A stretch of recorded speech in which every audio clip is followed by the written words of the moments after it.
So you've officially picked your character, you've picked the game that you're going to be playing, and you've picked the controller you're going to be using. Congratulations, we can now move on to the next steps. If you have not already watched the previous video, I'm going to put like one of those little annotation dudes up there. Hopefully it pops up right as I say that. Go back, check that video out, and then come back here. And we're going to be talking about a few different things. The next steps, as it were. The major topics that I want to go over: learning your character's moveset, practicing within the tutorial or the training modes, and then finally, it's okay to lose. So those are going to be the three major topics. And some of these sound pretty basic, right? So we're going to kind of get into that. But first off, I want to talk about how best to watch videos and learn movesets. So there is going to be a bit of a learning curve on understanding the communication and the lingo that's in fighting games and in just that a lot of the FGC uses. So to help with that, there is a fighting game glossary. I'm going to put the link down in the description for you to check out. I would highly recommend, while watching any fighting game content, have this open. It's just make your life easier. The next thing that I would highly recommend having open, if possible, is the numpad notation. So I'm going to throw images up here right now for the numpad notation. And this is roughly what it looks like. I'll probably put it over here. This is roughly what it looks like. So just keep that in mind. And this is how you're going to be reading pretty much any of the combos going forward. Speaking of combos, I mentioned that you want to learn your moveset of your character. I did not mention learning combos, and there is a kind of a deliberate reason for that. I would say while starting out into your game, I would not jump into learning combos for your game or your character. I would recommend learning the moveset of your character. The reason for this is because while learning combos, if you can learn the moveset of your character first, you're going to understand better what makes up the combos that you're working on, and it'll just make you understand your character way better overall. What numpad notation helps with is understanding the directional inputs that need to be inputted to be able to get out a special move. So with that in mind, I would highly recommend, if you're playing any of the fighting games, going in and learning what each of the moves look like, kind of what they do, and then eventually you're going to be able to just start slowly being able to build up to things like bread and butter combos, which are just combos that you can just get out at any point. Getting out a bread and butter combo is also going to help you understand like the longer combos down the way, and then learning tournament combos, safe combos that still do big damage, but you can also get them out reliably. That's something that I want to make sure that I express for you guys, because numpad notation at first is a little bit jarring, but it's pretty easy. If you have a numpad on your keyboard, you really don't need the numpad notation up somewhere. Some of us are mad lads and we have 10 keyless. We don't have a numpad on our keyboards, and that's when I would recommend having one up. So a 2-3-6 is going to be a forward quarter circle, right? So it's going to be starting it down on the D-pad or whatever movement that you're doing, starting with the down input and moving and sliding all the way up towards the forward direction. And with numpad notation, it always assumes that you are on the left side of the screen, and it is up for you to interpret it if you are on the mirrored side. Numpad notation will always be 2-3-6 will be a forward quarter circle. 2-1-4 is always going to be a back quarter circle. Pretty easy. So just keep that in mind. 5 is neutral. 5 means no inputs at all. 5, you are standing entirely still. You're not touching any of or pressing down any of the movement keys on your controller. 5 is it's just considered neutral. So with that in mind, it's pretty easy to kind of understand like what some of these could mean. You could probably work out the rest, and there's other videos that are going to go in depth talking about this sort of thing, and I would highly recommend going to check those out instead. I just wanted to bring it up for your awareness. The primary part of this is just learning the character inputs so that you know what they do and kind of how they interact. For some games like Guilty Gear, there's also a website that kind of goes over your character and all their abilities, their frame data, if they're invulnerable on startup, etc., etc. For Guilty Gear, that is a website called Dust Loop. And just for the Guilty Gear players, I'll leave that down below. Again, I'm sorry. If you play other games, I'm a Guilty Gear player. I don't really know any of the other information or websites. If you're a Street Fighter player and you do know some of those secrets, go join my Discord and link them to me. I'll have my Discord link down below. I would appreciate that greatly. That's another game I'm trying to get into. So if you are smart and hip on Street Fighter, hey, hook me up, man. and it'll help out all the other players. So just something to keep in mind. My Discord is available for anybody if you just want to talk about stuff, fighting games, other games, no big deal. Go join that below. And just while I'm already shilling stuff out, be sure to subscribe for further content. I play a bunch of different games. Fighting games is just my current hobby, and I like talking about all of the games that I'm interested in. Thank you guys. So anyways, as we were talking about, learning the moveset is going to be super important before you start building into combos, because if you don't know how to reliably do the input for those moves, it's going to be really hard to do when you're trying to combo him with other moves. Something to keep in mind. The next thing is, it kind of leads right into it, is using the training mode or using the tutorial modes. I'm going to boast about Guilty Gear again a little bit more. I think that Guilty Gear had one of the best tutorials in any of the fighting games that I've ever played, but I don't think that it has the best training mode or like practice mode, whatever you want to call it, training room. I don't think that it has the best one of those compared to any of the other games. Street Fighter, namely, has much more information on screen. They also just recently introduced a replay takeover mode, so you can go back into a match.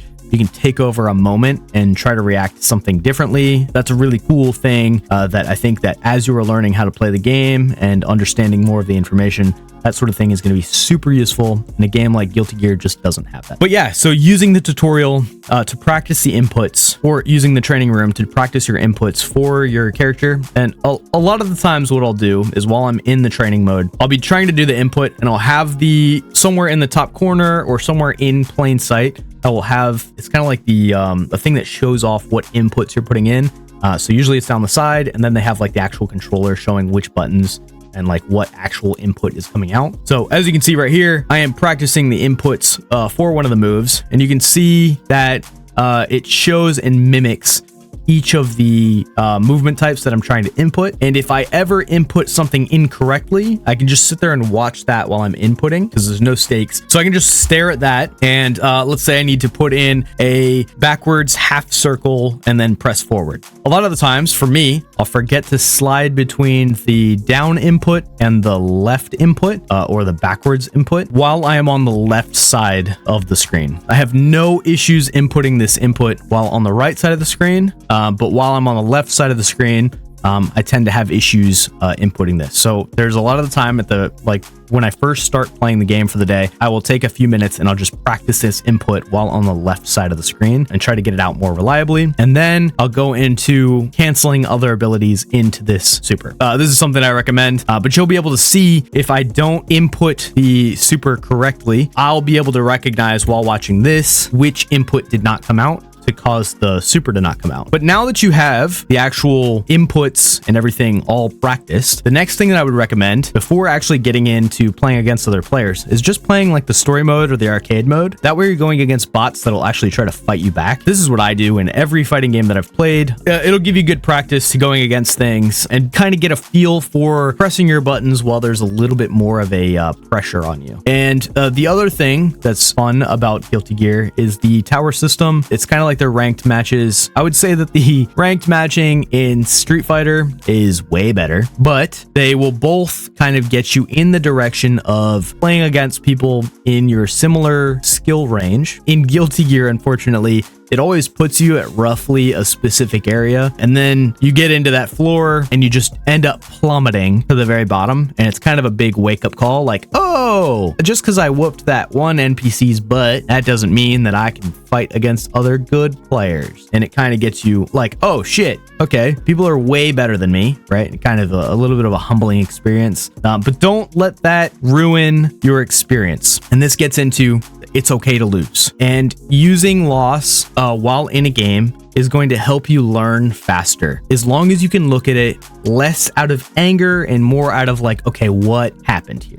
So Guilty Gear, for me, I think had a better learning curve overall. I feel like when you were pressing buttons when you shouldn't, and you get countered, the announcer is very in your face about it. Every time you get countered for mashing while you're in the corner or whatever, they have a really good, like, readable input system about like, I definitely did something wrong and I'm losing because of it. It has you wanting to kind of test new ways of going about specific scenarios. And I found that to be super helpful. And for me personally, personally, it worked really, really well. I didn't have as good of a time in Street Fighter. Street Fighter had me feeling like if I just spammed specials rather than any of my normal moves, then that's how I win. But that's not really the case. And I think a game like Guilty Gear kind of helps enforce the fact that normals are actually super useful, and they have a lot more of an easy time being legible on when to use them. Whereas I feel like Street Fighter, it might be perceived initially as a little bit hard to understand when do I use XYZ move. So just something to keep in mind. But yeah, you are going to lose a ton. And I'm talking about that in like the terms of a game like Dark Souls. You are going to lose a ton,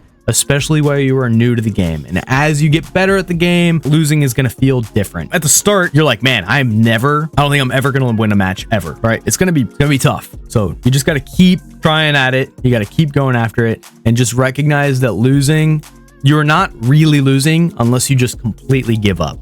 If you just completely give up on the game, and this goes for really just anything. If you completely give up after failing, that is when you lose. If you just lose a match or whatever, there's always going to be something that you can learn to try to do better and just continue to progress. So just something to keep in mind. Losing's okay. It's okay to lose. Losing is very good, and it can help you kind of learn at a different pace. And some people are going to lose way more than others. With that, I wanted to talk about that. I am not very good at these games. I have only just started. I've been playing these games for maybe a few months. I have, I don't even know how many hours I have in these games.